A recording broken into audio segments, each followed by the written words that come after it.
Welcome back to bestofmarin.com, where we give you the rundown on all things happening around the county and where to find the best places to go in Marin.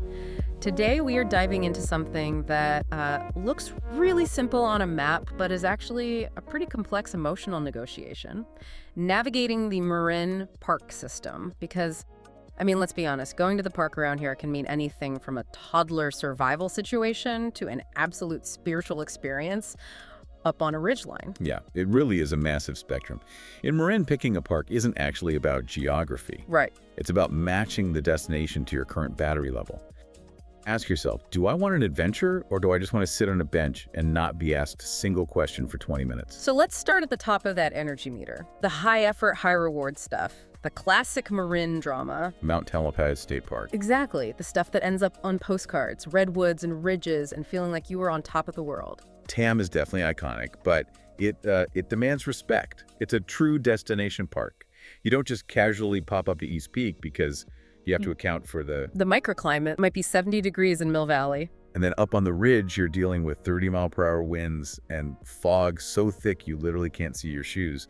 It requires actual gear and mental prep. Which is why I think a lot of locals actually gravitate toward the MMWD lands, the water district reservoirs. The Tuesday afternoon version of nature. You get the fire roads and those narrow one-person single-track trails that make you feel deep in the woods. But without the intense weather or the tourist crowds of Tam, it's the difference between a vacation and a lifestyle. But let's be real, sometimes you don't want to hike at all. You just want to survive a Saturday morning with the kids. Right, this is where the default family parks come in. McNears Beach, Marinwood, Roscommon.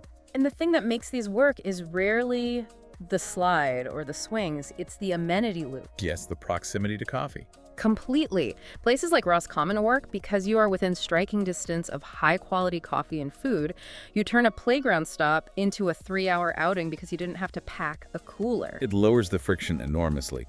But there is another category here for when you want peace, but zero cardio.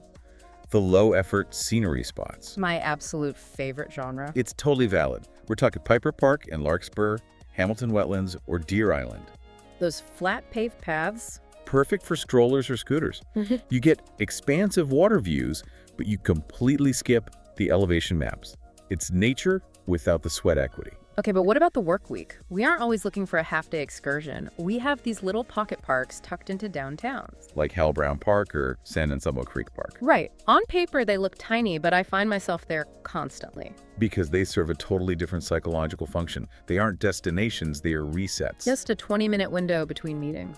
Exactly. You go there to eat a sandwich, read pages of a book, or just stare at a tree instead of a screen. Yeah. Rapid mental restoration. And if you need that restoration to involve water, but you don't have the energy for a full beach day production. Sand in the car, parking nightmares. Yeah, you head to shoreline parks like China Camp. You get the migratory birds, the marsh views. It makes you feel grounded, but you skip the absolute chaos of Stinson or Muir Beach. So we have ridges, reservoirs, playgrounds, pockets. How do you actually make the call on a Saturday morning? It boils down to a decision matrix with 3 specific questions. First is time. Do you have 40 minutes for a downtown pocket park or 4 hours for the mountain? Makes sense. And second, Company.